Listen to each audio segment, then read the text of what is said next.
The city had seen fog before. London was famous for its pea supers, those thick yellow mists that turned gaslights into ghostly halos and made cab drivers curse. But what descended upon the capital on the afternoon of the 5th of December 1952 was something altogether different, something deadly. Within hours, the visibility dropped to less than a foot. People couldn't see their own feet. Ambulances abandoned their patients mid-journey. The West End theatres went dark because audiences couldn't see the stages.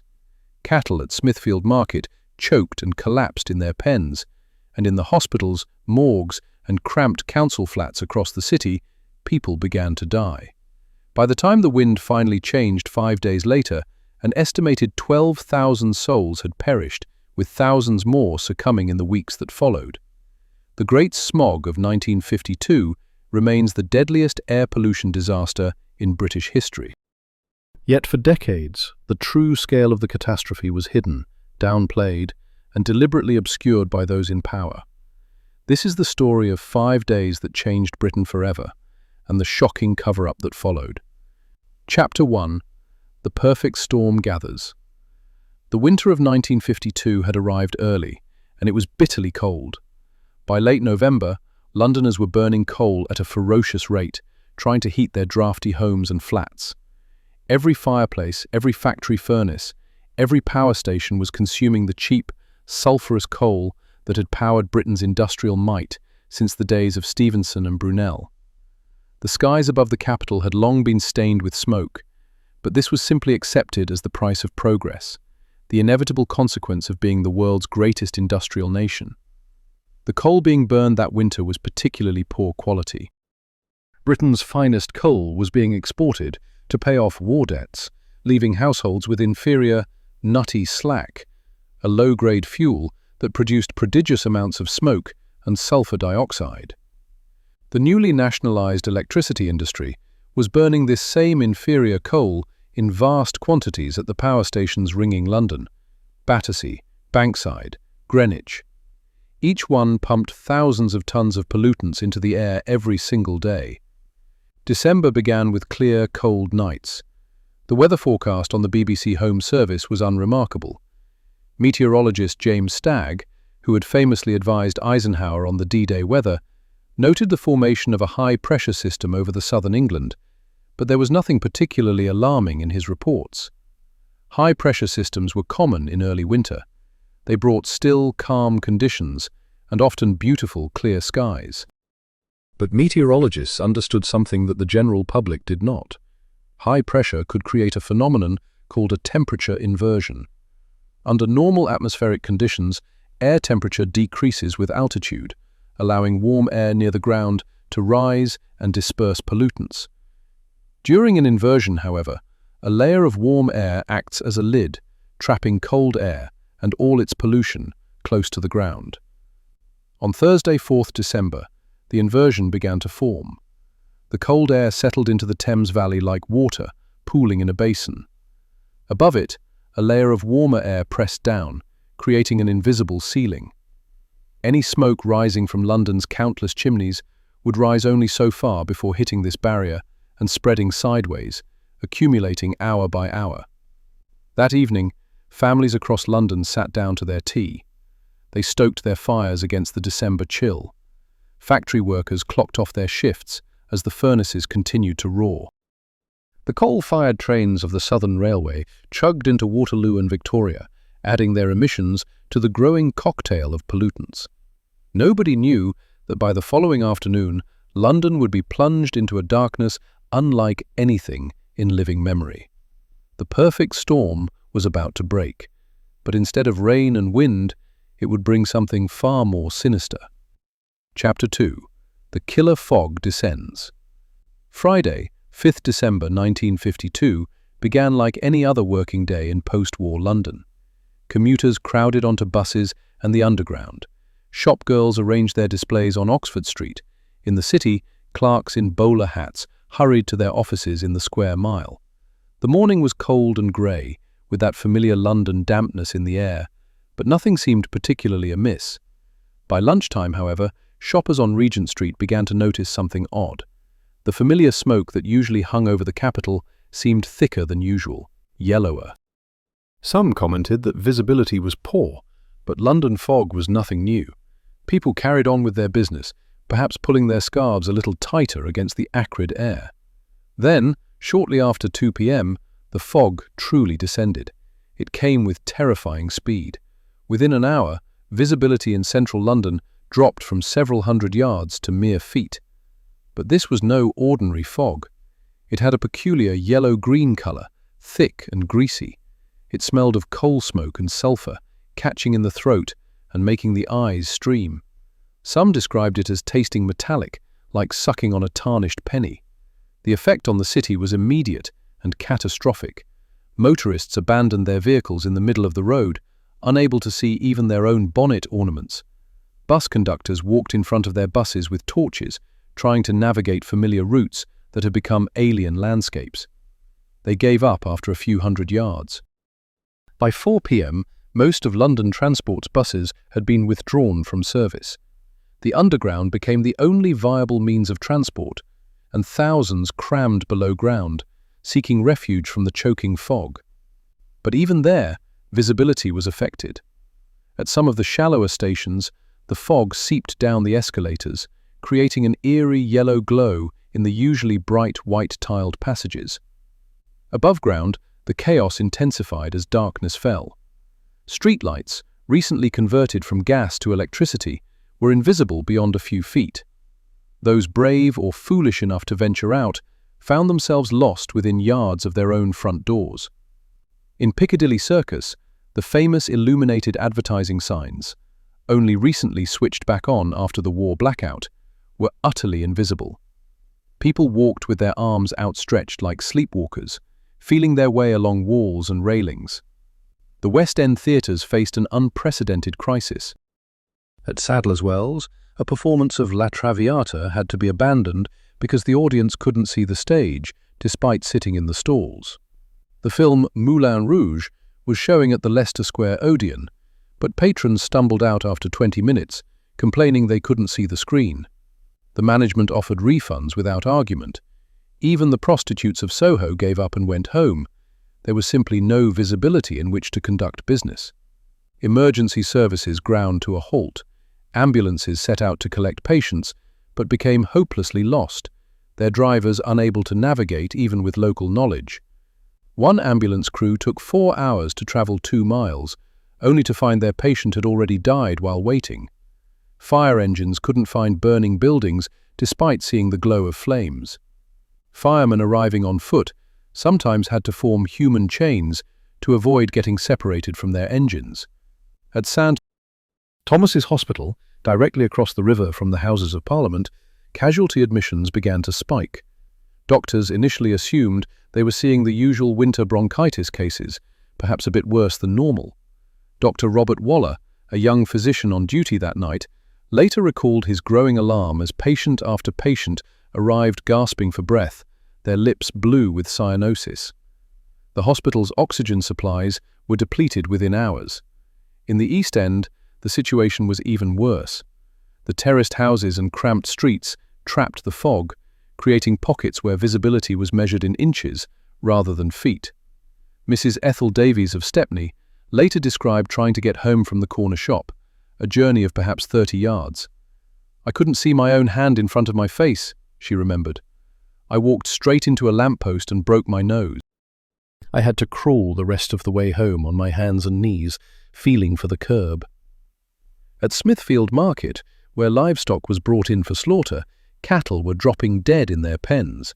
The prize bulls and heifers, valued at hundreds of pounds each, simply stopped breathing.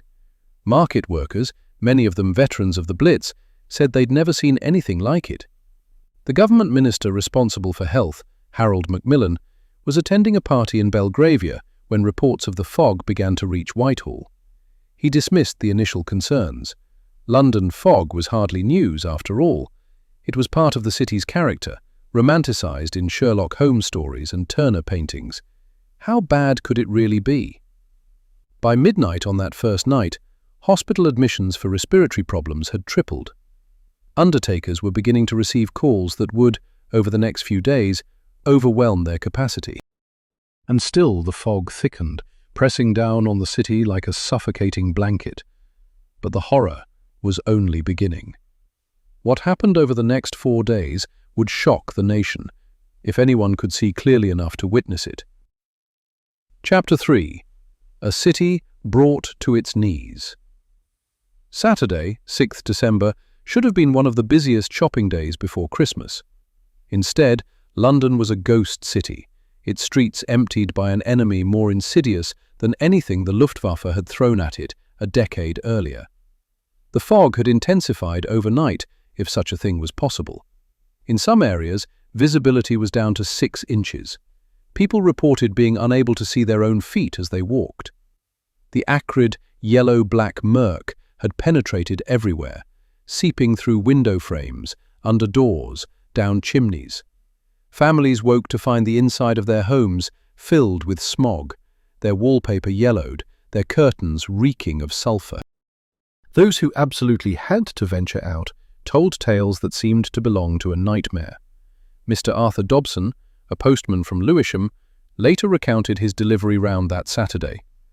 "I knew every inch of my route, every gate, every letterbox. But that morning, I got lost in streets I'd walked for 15 years. I ended up 3 miles from where I thought I was. I gave up at midday and went home. Couldn't see the letters in my bag, let alone the addresses." The railways fared little better than the roads. Despite the famous London fog of Victorian times, the modern railway network was utterly unprepared. Electric trains on the southern region ground to a halt when signals became invisible. The famous punctuality of British railways collapsed entirely. Passengers sat in unheated carriages for hours, some for entire days, as trains were abandoned where they stood. At Liverpool Street Station, a scene of utter chaos unfolded. Thousands of commuters who had somehow made it to the station on Friday evening found themselves stranded, unable to get home to the suburbs and the home counties. The station master, a veteran of the war, organised the Great Eastern Hotel to take in some refugees, but most simply bedded down on the platforms, using newspaper and their coats for warmth. Some wouldn't get home for 3 days. The River Thames, which had always been London's lifeline, became treacherous. Visibility on the water was zero. The Thames Conservancy Board issued orders for all river traffic to cease, but not before several barges collided in the Pool of London. The tragic irony was noted by older residents. Hitler's Blitz had failed to stop shipping on the Thames, but a fog had succeeded. But it was in the hospitals and surgeries that the true scale of the disaster was becoming apparent. Dr. Horace Jules, a senior physician at the Central Middlesex Hospital, was one of the first to recognise that this was not simply an inconvenient fog. The patients flooding into casualty were dying, and they were dying in unprecedented numbers. The symptoms were brutally consistent: severe breathlessness, a racking cough that produced black or bloody sputum, cyanosis so severe that patients turned blue and then grey. Many were drowning in their own fluids as their lungs filled with a foamy, blood-tinged liquid. Chest X-rays, when they could be taken, showed complete whiteout. The lungs were so filled with fluid and inflammatory cells that no air remained. The very young and the very old were dying first. Infants in their cots, unable to cry loud enough to wake their sleeping parents, simply stopped breathing. Pensioners who had survived 2 world wars succumbed in their armchairs. But increasingly, fit and healthy adults were being struck down too. Dr. William Logan at St. Bartholomew's Hospital made a chilling observation in his notes that Saturday evening. "We are seeing pathology that belongs to gas warfare, not to peacetime London. The bronchial linings are being stripped away. Some patients are coughing up entire casts of their airways. This is not bronchitis. This is chemical pneumonitis on a mass scale." Yet the official response remained muted. The Ministry of Health issued no warnings. The BBC news bulletins mentioned the fog only in passing, focusing instead on the disruption to transport. There was no advice to stay indoors, no recommendation to wear masks, no emergency measures activated. In the House of Commons, which was sitting that Saturday to debate Korean War credits, several MPs raised concerns about the fog.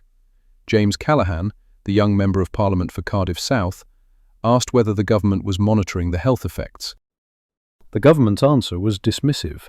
London fog was a natural phenomenon, nothing new, and there was no cause for alarm. But in the streets, the evidence of catastrophe was mounting. Funeral directors reported that they were running out of coffins. Some were placing 3 or 4 bodies in the same hearse, making multiple trips. The public mortuaries were full, and hospital basements were being pressed into service as overflow facilities. At Bart's Hospital, the dead were being laid out in the corridors. At the London Hospital in Whitechapel, they ran out of death certificates. At Guy's Hospital, the morgue attendant, a man who had worked through the Blitz without flinching, broke down and wept. And still the fog lay over the city, unmoving, killing. By Saturday evening, it was clear to those who could see it that London was experiencing something unprecedented in modern peacetime. But the government machine, that great bureaucracy that had mobilized a nation to defeat fascism, seemed paralyzed. Ministers waited for clear data that never came. Civil servants drafted memoranda that went unread, and people continued to die. What was happening? Why was the response so inadequate? The answers would not emerge for years, and when they did, they would reveal a cover-up that reached the highest levels of government. But first, London had to survive 3 more days of suffocation. Chapter 4. The bodies pile up. Sunday, 7th December, brought no relief. The temperature remained below freezing, the high-pressure system remained locked in place, and the fog continued to thicken. Families who had hoped to attend church services stayed home, unable to navigate their local streets. The BBC broadcast religious services from Broadcasting House, one of the few buildings whose tall structure rose above the worst of the smog. In the cinemas, a strange phenomenon occurred. Where theatres had closed because audiences couldn't see the screens, cinema managers discovered that the fog actually made their venues usable. The darkness of the cinema halls meant that the smog, though present, didn't affect visibility in the same way. Several West End cinemas reported their best attendance in years, as people sought refuge in the only public spaces that functioned normally. But this dark entertainment masked a darker reality. In the slums of Southwark and Bermondsey, in the cramped flats of Bethnal Green and Poplar, people were dying in their dozens. The death rate had now reached more than 10 times the normal level, but with communication systems compromised and record-keeping in chaos, nobody had an accurate count. Dr. Ernest Barnett, a GP in Deptford, made his rounds that Sunday on foot, carrying his medical bag through fog so thick he described it as walking through a yellow curtain. He later testified about what he found. In one street alone, I certified 7 deaths. An elderly couple, both dead in their bed. A docker, 50 years old, dead at his kitchen table. A young mother, 28, dead with her 6-month-old baby still alive beside her. The baby died the next day. The pathology was becoming clearer to doctors, even if the authorities refused to acknowledge it. The fog was not simply triggering existing respiratory conditions, it was actively poisoning people. Chemical analysis of the fog, when it was eventually conducted, would reveal a toxic cocktail: sulfur dioxide, nitrogen dioxide, particulate carbon, tar droplets, and various heavy metals including lead and arsenic. When this mixture met the moisture in the lungs, it formed sulfuric acid. Tiny droplets of acid were being inhaled with every breath, corroding lung tissue, triggering massive inflammatory responses, causing the lungs to fill with fluid. The elderly, and those with existing heart or lung disease, died first, but prolonged exposure would kill anyone. At the London County Council offices on Westminster Bridge Road, civil servants were beginning to compile data that would, eventually, force the government's hand. But the bureaucratic process was agonizingly slow. Death certificates had to be collected from hundreds of registry offices, collated and analysed. In 1952, this was a manual process involving paper forms and handwritten ledgers. It would be weeks before the full picture emerged. In the meantime, a sinister subplot was unfolding at the Ministry of Health. Papers released decades later under the Freedom of Information Act reveal that senior officials were acutely aware of the scale of the disaster by Sunday evening. Internal memoranda show discussions about how to manage public alarm and concern about damaging publicity. The Minister of Health, Ian MacLeod, received briefings showing that deaths were running at unprecedented levels. His response, documented in the files, was to do nothing that might cause panic. No public warnings were issued, no advice was given to vulnerable groups to stay indoors, no emergency measures were activated. Why? The answer lies in a collision of political imperatives, economic interests, and sheer institutional inertia that would have tragic consequences. The coal industry was the backbone of the British economy in 1952. It employed over 700,000 miners. It powered the railways, the factories, the homes of the nation. To admit that coal smoke was killing people on this scale would require action, and action meant regulation, restriction, and economic cost. The government had only recently nationalised the coal industry at enormous expense. To now turn around and restrict its use was politically unthinkable. Moreover, the Conservative government of Winston Churchill, elected just a year earlier, had campaigned on a platform of ending Labour's austerity and getting Britain back to work. Restrictions on coal use would be seen as a return to rationing, to government interference, to the very policies the electorate had rejected. Churchill himself, though he would later claim to have been unaware of the crisis, was philosophically opposed to environmental regulation. He was a Victorian at heart, a believer in progress through industry, and the idea that smoke from progress could be harmful was alien to his worldview. There was also a simple failure to understand what was happening. The fog had descended on a Friday, when most government offices worked only until lunchtime. The weekend meant that senior officials were at their country houses, unreachable except by telephone. The civil service machine that had run a global war with ruthless efficiency was caught flat-footed by a peacetime emergency. By Sunday evening, the death toll from the fog had reached into the hundreds, possibly thousands. But in the absence of official warnings, people simply assumed this was a bad fog, nothing more. They had lived through the Blitz, they had endured rationing and hardship. A bit of fog was hardly going to stop the British, was it? But Monday would bring a crisis that could no longer be ignored, even by a government determined to look the other way. Chapter 5. The Breaking Point. Monday, 8th December, marked the beginning of the working week, but for many Londoners, it was the day they realised that something was terribly, catastrophically wrong. The fog had now been over the city for 4 full days without abating.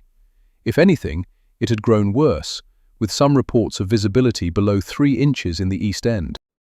The economic impact was becoming impossible to ignore.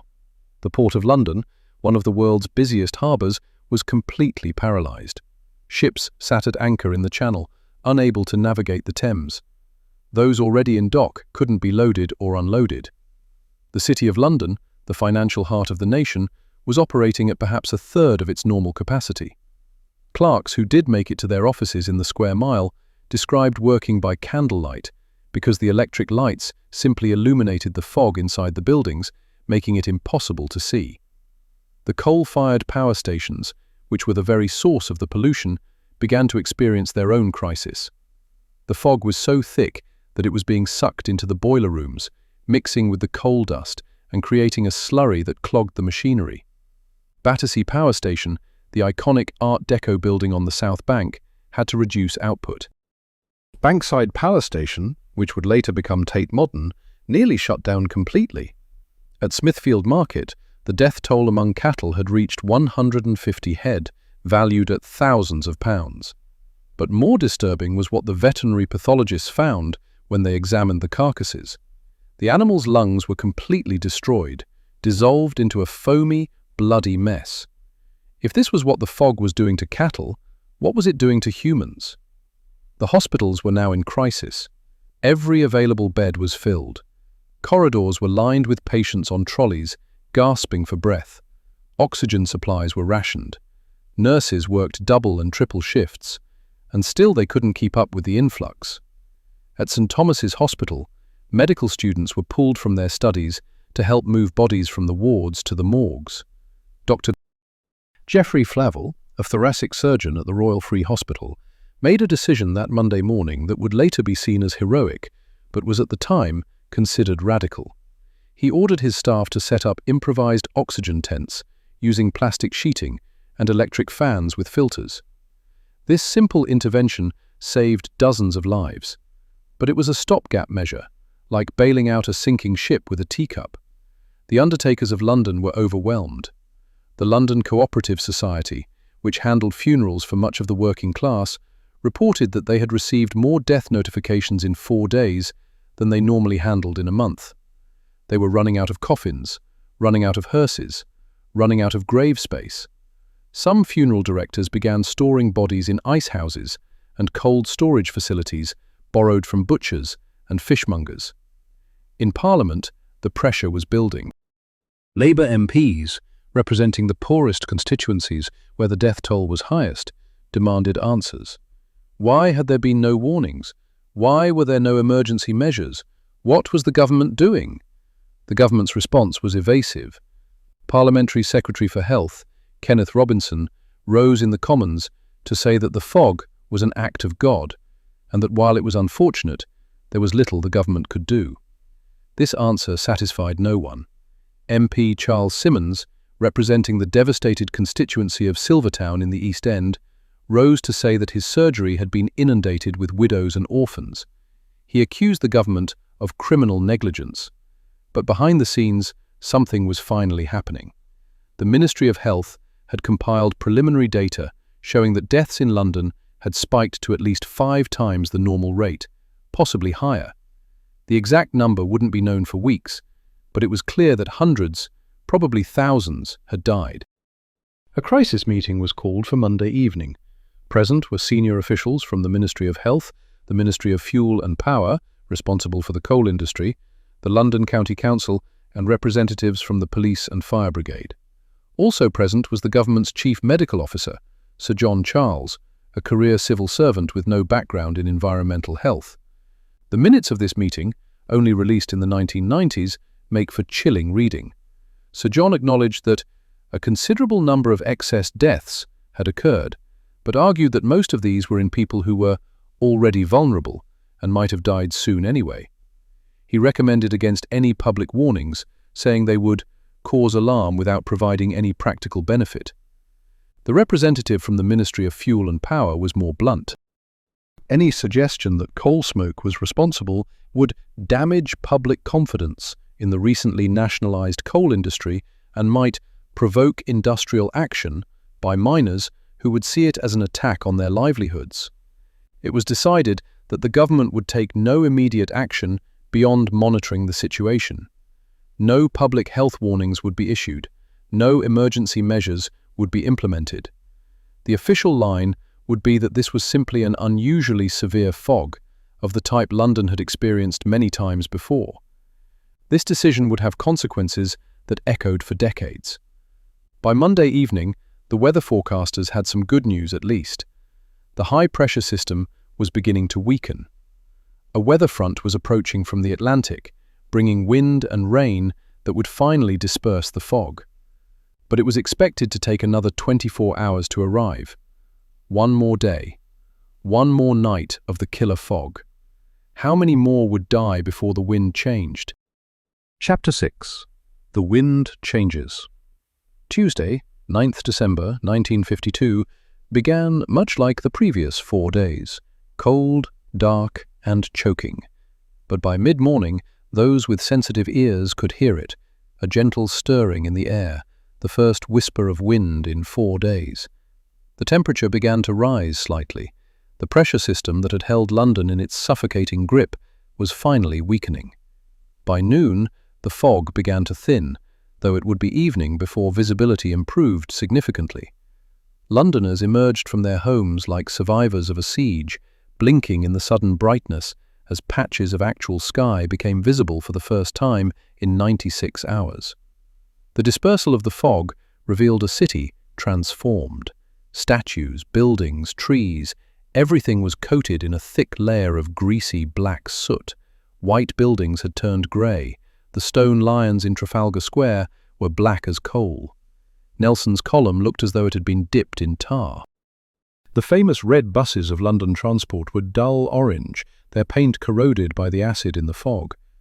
But worse than the physical damage was the human cost that now became visible. As ambulances and hearses could finally move freely again, the true scale of the deaths began to emerge. Undertakers working through the night collected bodies from homes across the city. The official death toll would not be calculated for weeks, but mortuary staff were already speaking of thousands. Dr. Robert Waller of St. Thomas's Hospital, who had been on duty since Friday, walked home through clearing streets on Tuesday evening. He later wrote in his diary, "I have been a doctor for 8 years. I thought I had seen death in all its forms during the war, but nothing prepared me for this. We have failed these people, all of us, doctors, government, everyone. We failed to protect them from the very air they breathed." The House of Commons met on Tuesday afternoon in an atmosphere of barely suppressed fury. The Labour opposition demanded a full inquiry. How many had died? Why were there no warnings? What would the government do to ensure this never happened again? Health Minister Ian MacLeod rose to respond. His statement was a masterpiece of bureaucratic evasion. He acknowledged that there had been some excess mortality associated with the fog, but said it was too early to determine exact numbers. He claimed the government had acted appropriately given the information available. He promised to review the situation, but proposed no concrete measures. The opposition was not satisfied.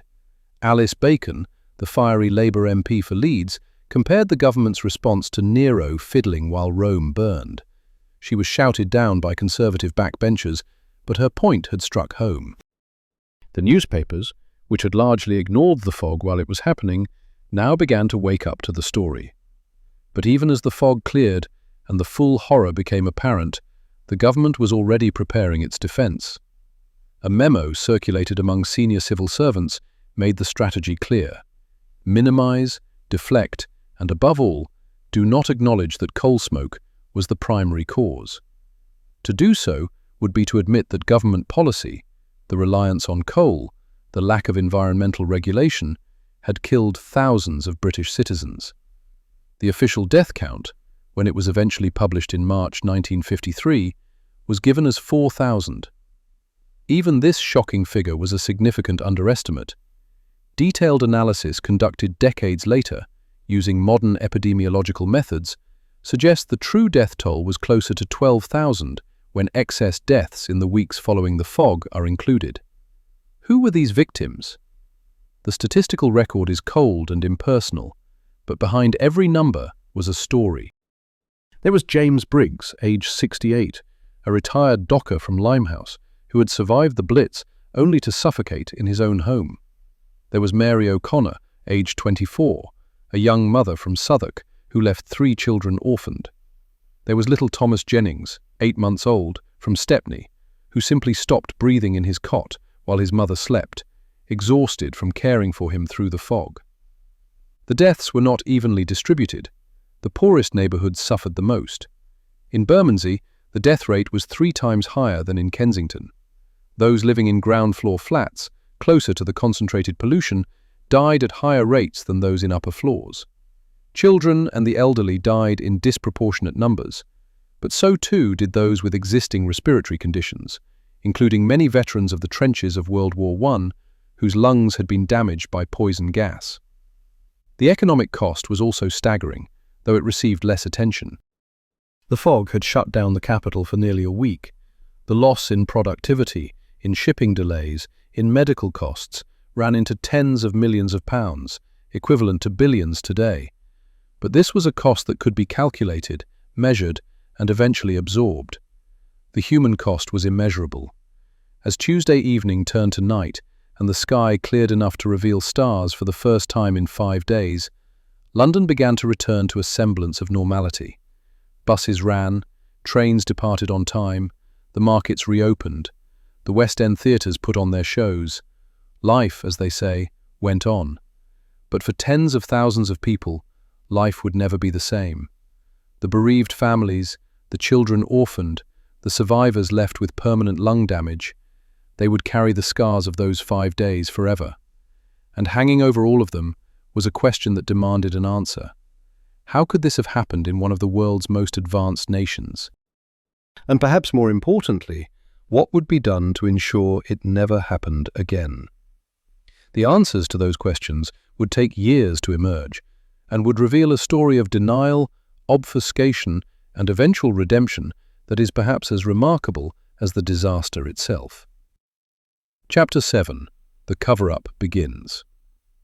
In the weeks following the Great Smog, as London cleaned the soot from its buildings and buried its dead, the government machine swung into action, not to help the survivors or prevent future disasters, but to protect itself from criticism. The first priority was to control the narrative about what had happened and why. Internal government documents, only declassified in the 1990s and early 2000s, reveal a systematic effort to downplay the severity of the smog and deny any connection to coal smoke pollution. On the 11th of December, just 2 days after the fog cleared, a memo from the Ministry of Health to the Cabinet Office laid out the strategy. It recommended that any public statements should emphasize that the fog was a natural weather phenomenon that had been exacerbated by the unusually cold conditions. The role of coal smoke was to be minimized.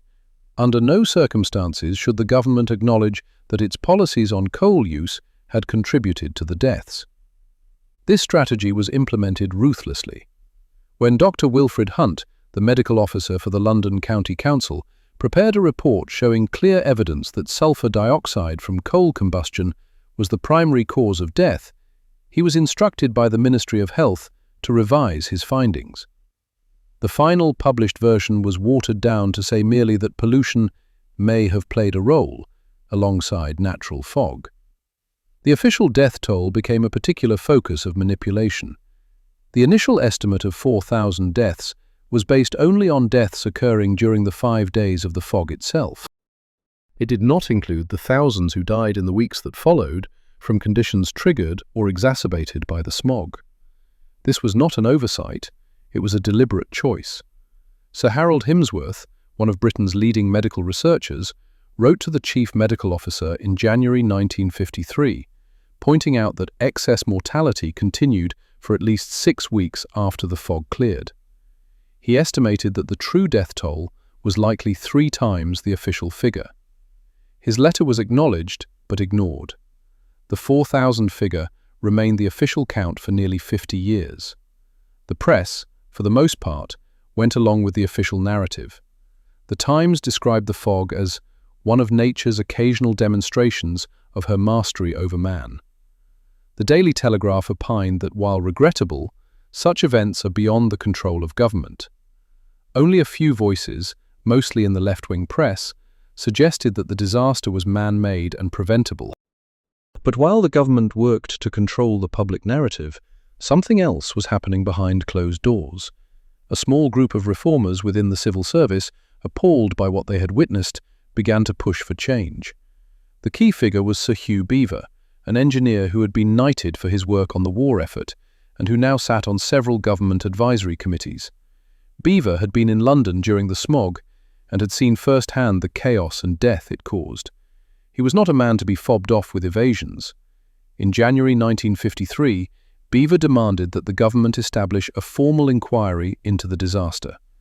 This was politically awkward for the Churchill government, which wanted the whole affair to go away quietly. But Beaver was persistent and well-connected. He had allies in the press and in Parliament. Eventually, the government relented. The Committee on Air Pollution, chaired by Beaver, was announced in May 1953. But its terms of reference were carefully limited. It was to investigate air pollution in general, not specifically the Great Smog. It was to make recommendations for future policy, not to apportion blame for past failures. And crucially, it was not to report until after the next general election, expected in 1955. This meant the committee's work was slow and deliberate. Beaver and his colleagues took evidence from hundreds of witnesses, doctors, scientists, engineers, local government officials. They visited industrial sites and residential areas. They commissioned research into the health effects of different pollutants. They examined air quality data from monitoring stations across the country. What they found was damning. Britain's air quality was among the worst in the developed world. Coal smoke pollution caused thousands of premature deaths every year, not just in exceptional fogs, but as a chronic, grinding burden of disease. Children growing up in polluted areas had stunted lung development. The economic cost of air pollution, in medical expenses, lost productivity, and damage to buildings and crops, ran into hundreds of millions of pounds annually. But the committee also found something else. The technology to solve the problem already existed. Clean burning fuels, smokeless zones, improved industrial processes. All of these were feasible and affordable. What was lacking was not the means, but the will. The Beaver Committee's report, finally published in November 1954, was a watershed moment. It made clear, in language carefully chosen to avoid directly criticizing the government, that the Great Smog had been a preventable disaster. It recommended a comprehensive Clean Air Act that would establish smokeless zones in urban areas, regulate industrial emissions, and promote the use of cleaner fuels. The government's initial response was lukewarm. The Minister of Housing and Local Government, Duncan Sands, said that while the report was interesting, implementing its recommendations would be costly and complex. Coal industry representatives argued that restricting coal use would cripple British industry and put thousands out of work. But public opinion had shifted. The Great Smog and the slow drip of revelations about its true scale had changed how people viewed air pollution. It was no longer seen as an inevitable byproduct of progress, but as a threat to public health that demanded action. This shift was driven in part by an unlikely champion, the women of Britain. Across the country, mothers' groups, women's institutes, and housewives' associations began campaigning for clean air. They had buried their children and tended their sick husbands. They had scrubbed the black soot from their walls. They had had enough. One particularly effective campaign was organized by the National Smoke Abatement Society, a small charity that had been campaigning ineffectually for years before the Great Smog gave their cause urgency. They produced a booklet titled "How You Can Help Clear the Air" that was distributed through schools and churches. It explained in simple terms how coal smoke caused air pollution and what could be done about it. The booklet included photographs that shocked middle-class readers: children playing in blackened streets, white laundry turned grey on washing lines, housewives scrubbing soot from windows. But most powerful were the statistics on child mortality. The campaign pointed out that children in polluted areas were twice as likely to die from respiratory diseases before their 5th birthday as children in rural areas. This grassroots pressure, combined with continued advocacy from reformers like Beaver, finally forced the government's hand. In 1956, nearly 4 years after the Great Smog, the Clean Air Act received royal assent. The act was revolutionary for its time. It gave local authorities the power to establish smokeless zones where only smokeless fuel could be burned. It regulated emissions from factories and power stations. It provided grants to help households convert from coal fires to cleaner heating systems. It was, in the words of one historian, the most important piece of environmental legislation in British history. But the path to this achievement had been long and difficult.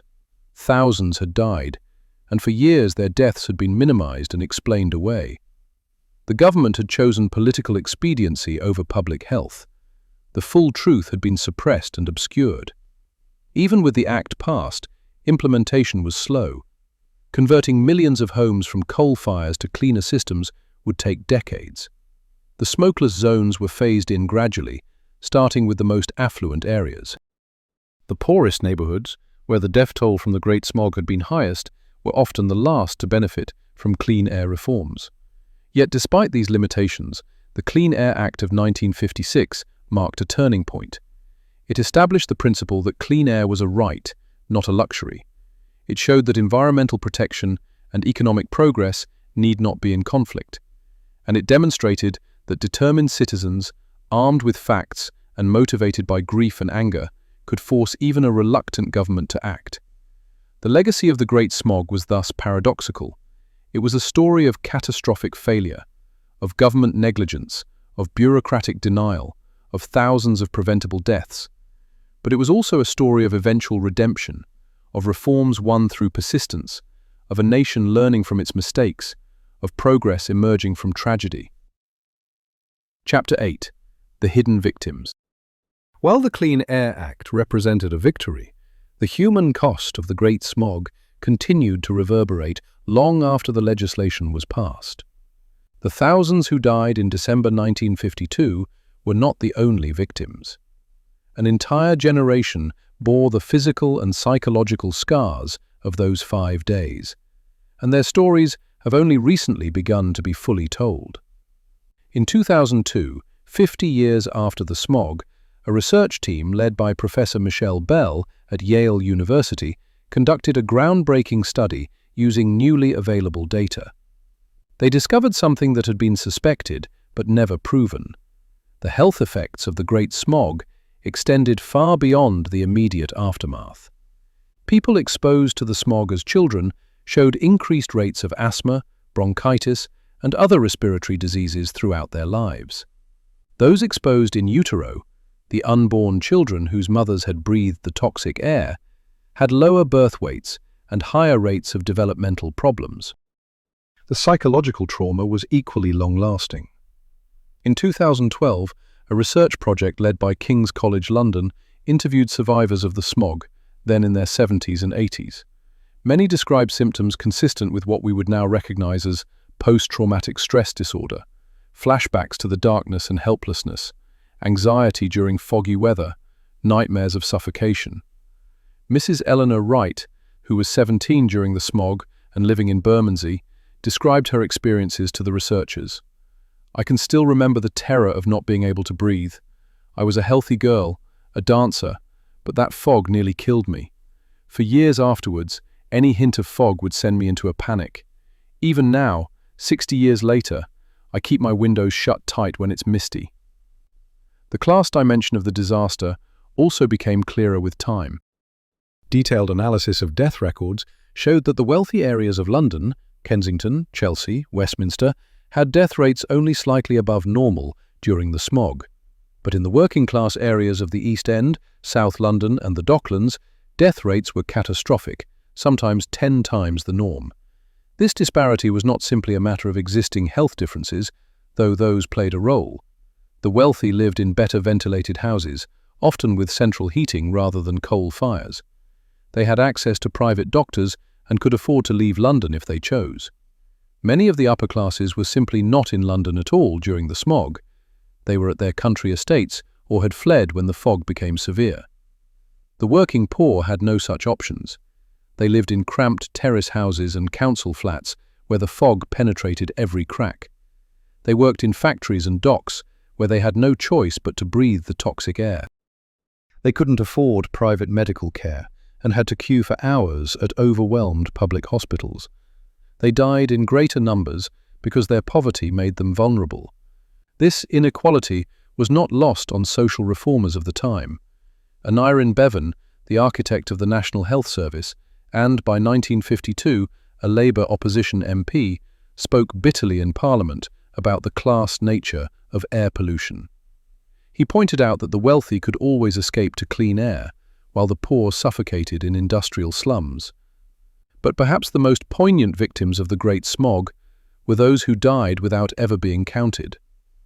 The official death toll, even the revised higher estimates, only included deaths that occurred in London and only those that were properly registered. But the fog had affected a much wider area, reaching into the home counties and beyond. And many deaths, particularly among the homeless and the very marginalised, were never officially recorded. Arthur Morrison, a veteran of the Great War who had become homeless after the death of his wife in 1950, was found dead in a railway arch in Waterloo on the 10th of December 1952. The coroner's report listed the cause of death as exposure, with no mention of the fog. His death was not included in any official tally. How many others like Arthur died unseen and uncounted? There were also the deaths that occurred weeks or months after the fog cleared, that were attributed to other causes, but that modern analysis suggests were likely connected. A study published in 2004 by researchers at Imperial College London used sophisticated statistical techniques to estimate attributable mortality, deaths that wouldn't have occurred when they did if not for the smog. Their estimate: over 12,000 deaths in total, 3 times the official figure. Among these later deaths were many who had seemed to recover initially, only to succumb to complications. Mr. William Harrison of Poplar, age 56, survived the worst of the smog but developed a severe chest infection 2 weeks later. He died on Christmas Day, 1952. His death certificate listed bronchopneumonia as the cause, with no mention of the recent smog. Yet his daughter, interviewed decades later, was certain. Dad was healthy as an ox before that fog. It weakened him, and he never recovered. Children who survived the smog with apparent lung damage faced lifelong consequences. Dr. Sarah Collins, a respiratory physician who conducted research on smog survivors in the 1990s, found that many had permanently reduced lung function. Their lung growth was literally stunted, she explained in an interview. Children exposed to the smog at critical stages of development never achieved normal lung capacity. They went through life with what we might call a respiratory deficit. Many died prematurely from respiratory diseases that might not have killed them if they'd had healthy lungs. The Great Smog also had what epidemiologists call selection effects. It killed many people who were already vulnerable, but in doing so, it created a population of survivors who were, paradoxically, healthier on average than they would have been otherwise. This made measuring the long-term health effects more difficult, as the baseline comparison population had been altered by the deaths. Perhaps most troubling were the stillbirths and miscarriages that occurred during and after the smog. These were rarely recorded with any detail in 1952, and it's impossible to know how many pregnancies were lost due to the effects of the toxic air. But modern research on air pollution and pregnancy outcomes suggests the number was likely significant. One study estimated that exposure to the smog may have caused over 200 fetal deaths, in addition to the 12,000 deaths of people already born. The legacy of these hidden victims is a reminder that disasters like the Great Smog have effects that ripple outward in time and space, touching lives in ways that are difficult to measure, but nonetheless real. The official death toll, whether 4,000 or 12,000, is not just a number. Each digit represents a person: a mother, a father, a child, a friend.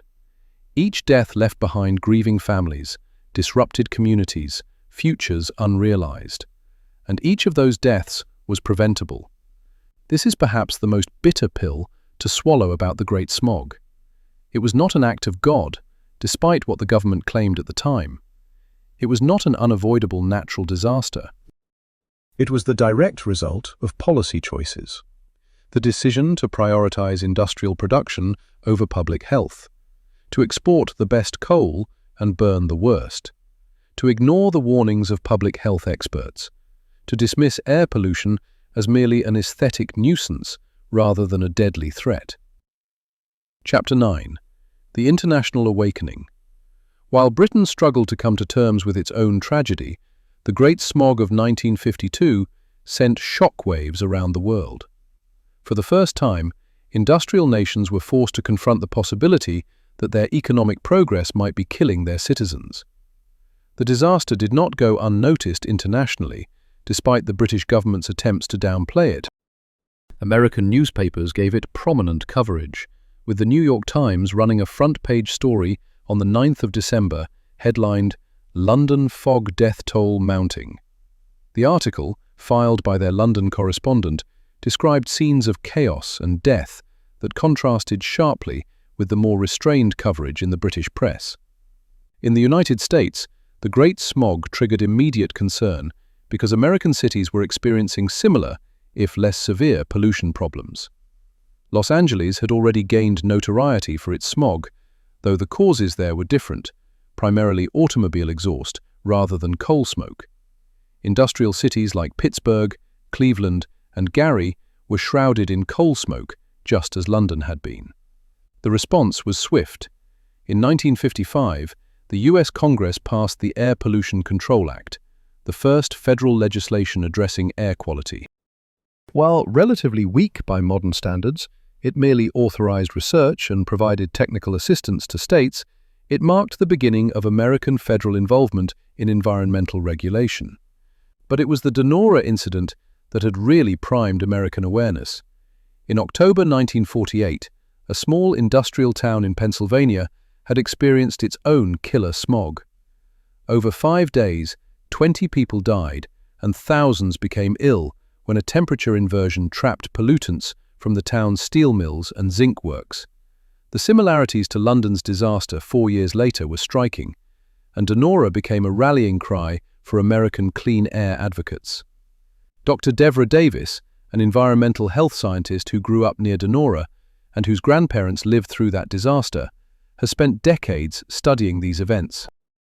In her book, When Smoke Ran Like Water, she draws direct connections between Donora, the Great Smog of London, and the eventual emergence of modern environmental protection laws. What happened in London in 1952 was a wake-up call for the entire industrialized world, Dr. Davis wrote. It proved that air pollution wasn't just an inconvenience or an aesthetic problem, it was a killer. And it showed that the victims weren't just a few susceptible individuals, but could include thousands of ordinary people going about their daily lives. In Japan, where rapid post-war industrialization was creating severe pollution problems, the London disaster was studied carefully. The Japanese term kogai, meaning industrial pollution, entered common usage in the 1950s, and citizen movements formed to fight pollution from heavy industries. These movements would eventually force major companies to implement pollution controls, though not before thousands more died in incidents like the Yokkaichi asthma epidemic of the 1960s. Perhaps the most profound international impact was on the emerging environmental movement. Before the 1950s, conservation efforts had focused primarily on preserving wilderness and protecting wildlife. The Great Smog helped shift attention to the urban environment and the health effects of industrial pollution. Rachel Carson's groundbreaking book, Silent Spring, published in 1962, is often credited with launching the modern environmental movement. But Carson herself acknowledged the influence of earlier air pollution disasters. In her files, researchers later found clippings about the Great Smog alongside her notes on pesticides. The lesson was clear. Industrial chemicals, whether in the air or in the environment, could have devastating effects on human health. The scientific community also took notice. The Great Smog prompted a wave of research into the health effects of air pollution. Before 1952, most studies had focused on occupational exposure, miners breathing coal dust, factory workers exposed to chemical fumes. The idea that ambient air pollution, at levels experienced by the general population, could cause mass mortality was revolutionary. Dr. John Goldsmith, a pioneer in air pollution epidemiology, later reflected, "London 1952 changed everything. It showed us that we needed to study air pollution not just as an industrial hygiene problem, but as a public health crisis. It demonstrated that even relatively modest levels of pollution, if experienced by millions of people, could have enormous health impacts." This realization led to fundamental changes in how air quality was monitored and regulated. Before the Great Smog, most air pollution monitoring was rudimentary, focusing primarily on smoke density as a visual nuisance. After 1952, monitoring systems began to measure specific pollutants like sulfur dioxide and particulate matter, and to correlate these measurements with health outcomes. The data that emerged was sobering. Studies in cities around the world showed that increases in air pollution were consistently associated with increases in hospital admissions, emergency room visits, and deaths. The effects were not limited to exceptional events like killer smogs, but were a chronic drain on public health. By the 1960s, a scientific consensus had emerged. Air pollution was a major public health threat that required coordinated government action. This consensus drove policy change in country after country. Japan passed its Basic Law for Environmental Pollution Control in 1967. The United States established the Environmental Protection Agency in 1970 and passed the Clean Air Act amendments in 1970 and 1977. The European community began coordinating air quality standards in the 1980s. Britain's Clean Air Act of 1956, born from the tragedy of the Great Smog, became a model for many of these later regulations. International delegations visited Britain to study how smokeless zones were being implemented. The British experience, both the disaster and the response, became a case study in environmental policy courses around the world. Yet this international awakening came too late for many cities. In 1962, another killer smog struck London, killing 750 people. While far less severe than the 1952 disaster, it showed that the problem had not been solved. Full implementation of the Clean Air Act was still years away in many areas. In 1975, a smog event in Delhi, India, killed hundreds, demonstrating that developing nations were now experiencing the same industrial pollution problems that had plagued Western cities decades earlier. Today, air pollution remains one of the world's leading environmental health risks. The World Health Organization estimates that ambient air pollution causes over 4 million premature deaths annually worldwide. The cities with the worst air quality are no longer in Europe or North America, but in Asia and Africa, where rapid industrialization has reproduced the mistakes of the 1950s on an even larger scale. Delhi, Beijing, Lahore, Jakarta, these cities regularly experience air quality that makes London's 1952 smog look almost modest by comparison. In Delhi in 2017, pollution levels reached 75 times the WHO safe limit, and schools had to be closed for days. The parallels to London in 1952 are eerie.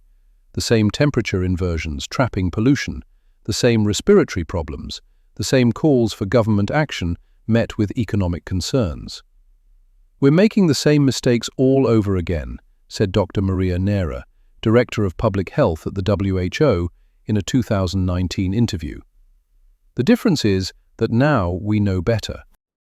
We have the science, we have the technology, we have the policy solutions. What we often lack is the political will.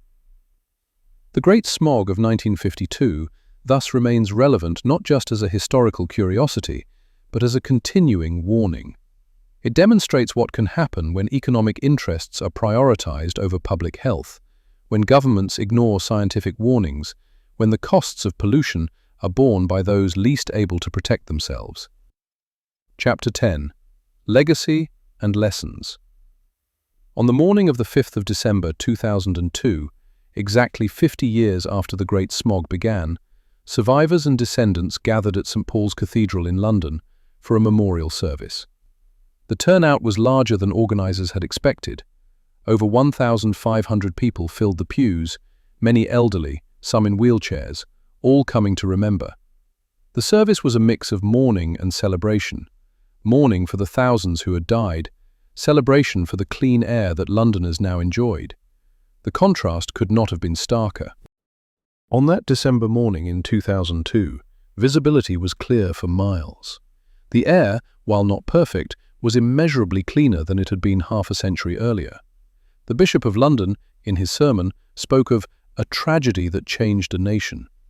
He noted that from the darkness of those 5 days in 1952 had come the light of reform. The Clean Air Act, he said, had saved countless lives in the decades since. It had given Britain some of the cleanest urban air in the developed world. It had proven that environmental protection and economic prosperity could go hand in hand. Among those in attendance was Barbara Harrison, whose father had died in the smog when she was just 8 years old. Now 58, she had campaigned for years to have the disaster properly memorialized. For decades, it seemed like the government wanted everyone to forget, she said in an interview after the service. But those of us who lived through it, who lost parents and siblings and friends, we couldn't forget. This memorial is important because it says, we remember. We honor those who died, and we commit to never letting it happen again. The memorial service was part of a broader reckoning with the Great Smog that occurred around the 50th anniversary. Historians gained access to previously classified government documents that revealed the extent of the cover-up. Television documentaries told the story to a new generation. Academic conferences examined the disaster's causes and consequences. One of the most significant revelations came from a 2001 study that used modern statistical techniques to reanalyze historical mortality data. The researchers, led by Dr. Michelle Bell at Yale University, concluded that the death toll was likely around 12,000, 3 times the official figure. Their paper, published in the journal Environmental Health Perspectives, made headlines around the world. The British government's response was notably different from its reaction 50 years earlier. Environment Minister Michael Meacher acknowledged that the original death toll had been underestimated and that the government's handling of the crisis had been inadequate. With the benefit of hindsight, it's clear that the response in 1952 was woefully insufficient, he said in a statement. We can honor the victims by learning from the mistakes of the past and remaining vigilant about air quality. This new openness extended to the release of documents showing how the government had deliberately downplayed the disaster. The papers revealed that ministers had been fully aware that coal smoke was the primary cause, but had chosen to emphasize natural weather factors instead.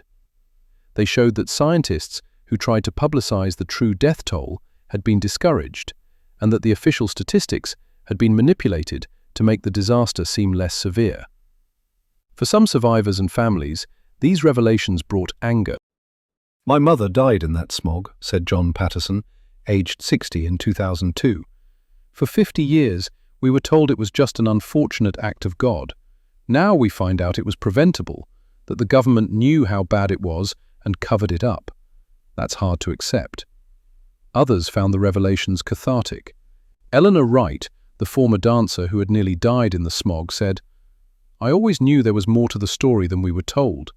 Having the truth come out, even 50 years later, is important. It validates what we experienced. It says, you were right to be traumatized. This was as bad as you remembered." The 50th anniversary also prompted reflection on what had been achieved since 1952 and what still needed to be done. Air quality in London had improved dramatically. Measurements of sulfur dioxide, the pollutant most responsible for the 1952 deaths, showed levels in 2002 that were 95% lower than in the 1950s. The infamous London fog, once so thick and deadly, had become a rarity. This improvement was directly attributable to the Clean Air Act and its subsequent amendments. The establishment of smokeless zones, the transition from coal to cleaner fuels, the regulation of industrial emissions, all had made London's air incomparably cleaner. The success was so complete that many younger Londoners in 2002 had difficulty believing that smog had once been a killer. But the anniversary also highlighted new challenges.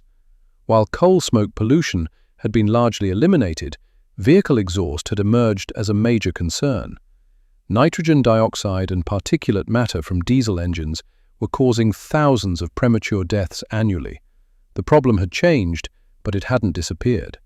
Studies published around the time of the anniversary estimated that air pollution was still causing approximately 9,500 premature deaths per year in London, primarily from long-term exposure to traffic emissions rather than acute smog events. This was less dramatic than the Great Smog, but cumulatively, over decades, represented a comparable death toll. Environmental campaigners used the anniversary to call for action on this new pollution crisis. We learned from 1952 that clean air requires political courage, said Tony Bosworth of Friends of the Earth. We need that same courage now to tackle vehicle emissions. We know what to do: promote public transport, restrict cars in city centres, invest in cycling infrastructure. The question is whether we have the will. The government's response to these calls was mixed.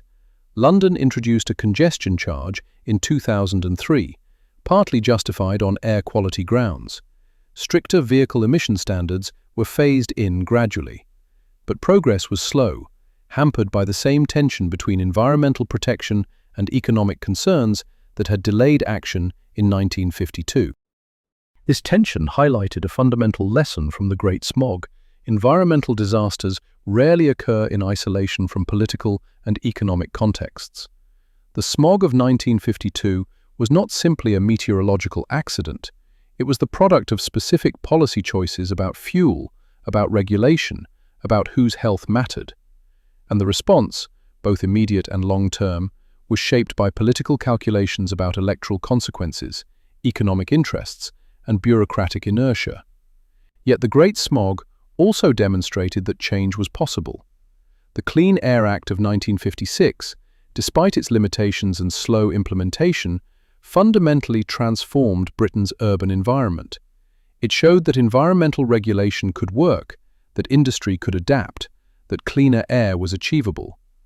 The Act also established important principles that went beyond air pollution. It created the idea that the government had a responsibility to protect citizens from environmental hazards. It showed that the polluter should bear the cost of cleaning up through taxes on coal and requirements for industrial emission controls. It demonstrated that local action, supported by national legislation, could address environmental problems effectively. These principles would later be extended to other areas: water pollution, waste disposal, chemical safety, climate change. The lineage of modern environmental law can be traced back, in part, to that small group of reformers who insisted, in the wake of the Great Smog, that things could be better. Professor Peter Brimblecombe of the University of East Anglia, a leading expert on the history of air pollution, put it this way: "The Great Smog was a watershed moment.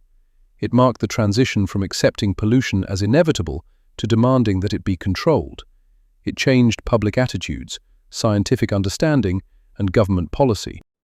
In that sense, those 5 terrible days in December 1952 may have saved more lives, in the long run, than they took. Epilogue: Echoes through time.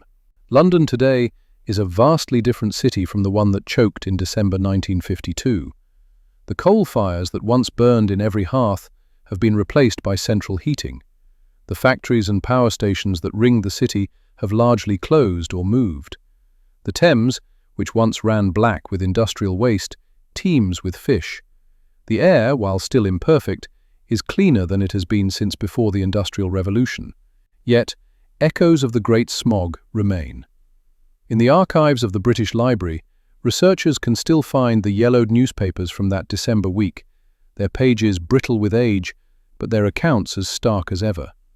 In the memory books of London's elderly, the stories persist: tales of darkness at noon, of children lost a few feet from home, of neighbours who went to sleep and never woke.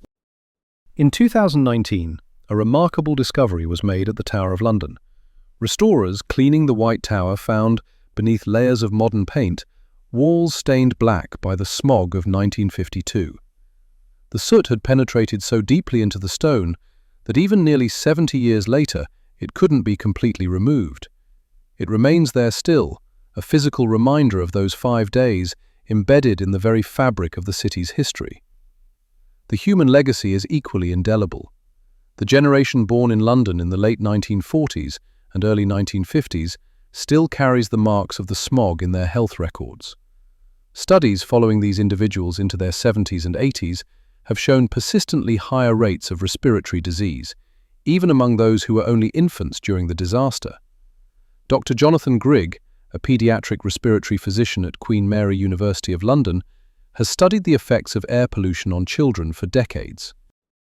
"The Great Smog is a perfect, if tragic, natural experiment," he explained in a 2018 interview. "We can see the effects of a single, intense exposure to air pollution echoing through an entire lifetime. It's taught us that the lungs never entirely forget." This understanding has profoundly influenced modern environmental health policy. It's why pregnant women and young children are now considered vulnerable groups requiring special protection from air pollution. It's why air quality alerts specifically target schools and nurseries. The victims of 1952 taught us lessons that protect children today. The political legacy is equally significant. The Clean Air Act of 1956 set a precedent for environmental legislation that continues to shape policy. When the European Union developed its air quality directives in the 1990s and 2000s, British experience with smokeless zones and emission controls provided important models. When the UK left the EU in 2020, the government committed to maintaining these standards, citing the lessons of the Great Smog as justification. But perhaps the most important legacy is the simplest: memory. The Great Smog demonstrated the vital importance of remembering environmental disasters, of holding governments accountable, of demanding that the dead be counted and honoured. This lesson has taken on new urgency in the context of climate change. Like the Great Smog, climate change is largely invisible in its daily incremental effects, even as it causes millions of premature deaths through heat waves, air pollution, and disease. Like the government in 1952, many governments today prioritize economic concerns over environmental protection. Like the coal industry in the 1950s, fossil fuel companies today resist regulation and downplay the health costs of their products. Climate activists explicitly invoke the Great Smog as a warning and a precedent. At a 2019 protest in London, banners read, "Remember 1952, don't let it happen again." The reference was clear. Just as coal smoke killed thousands before action was taken, climate change is killing people now, and future catastrophes can be prevented only through immediate action. Dr. Maria Neira of the WHO, speaking at a 2020 conference on air quality and climate change, drew the parallel explicitly. The Great Smog of 1952 taught us that we can't wait for perfect data or ideal circumstances before acting on environmental threats. By the time the full death toll was known, thousands had already died. We face a similar choice now with climate change. We have more than enough evidence to act. The question is whether we'll have the courage to do so before the death toll becomes unbearable. Some survivors of the Great Smog have joined climate protests, bringing their own experiences to bear on a new environmental crisis. Barbara Harrison, now in her late 70s, has been arrested twice at climate demonstrations. "I watched my father die because the government put profit before people," she told a reporter in 2020. "I won't stay silent while they do it again to my grandchildren." The Great Smog has also taken on unexpected cultural significance. In 2016, the Netflix series The Crown devoted an episode to the disaster, introducing it to a global audience who had never heard of it. The episode took dramatic liberties. It incorrectly suggested Winston Churchill was in London during the crisis and had a personal epiphany about the need for clean air. But it sparked enormous interest, leading to a surge in research, journalism, and public discussion about the event. In London itself, there is now a permanent memorial to the victims. Unveiled in 2017 in Postman's Park, near St. Paul's Cathedral, it consists of a simple bronze plaque listing the death toll, 12,000, and the dates. Around it are glass panels etched with the names of those victims whose identities could be confirmed through painstaking archival research. There are hundreds of names: James Briggs, Mary O'Connor, William Harrison, and many others, each one representing a life cut short, a family torn apart, a future denied. The memorial is visited by school groups, by tourists, by elderly Londoners who remember. It's a quiet spot, a place for reflection. On the anniversary each December, people leave flowers, notes, photographs. One note, left in December 2022 on the 70th anniversary, read simply, "We remember. We will not forget." And that, perhaps, is the ultimate lesson of the Great Smog of 1952. Environmental disasters are not simply natural events to be endured and moved past. They are warnings, opportunities, challenges. How we respond to them, whether we deny them or acknowledge them, whether we let them change us or pretend they never happened, determines what kind of society we are and what future we will create. The men, women, and children who died in those 5 days in December 1952 did not die in vain if we learn from their deaths. They did not suffer pointlessly if their suffering drives us to protect the vulnerable, to hold the powerful accountable, to demand that the air we breathe be fit to breathe. London's air is cleaner now because 12,000 people died, and because enough people refused to accept their deaths as inevitable. The challenge for our time, for every generation, is to have that same refusal, that same determination to say, never again. The fog has lifted, the skies are clear, but the memory remains, and with it, the responsibility to do better, to ensure that the air which gives us life does not become the air that takes it away. To remember those 5 days in December 1952 when Britain suffocated, and to make certain that no city, no nation, no people ever has to endure such darkness again.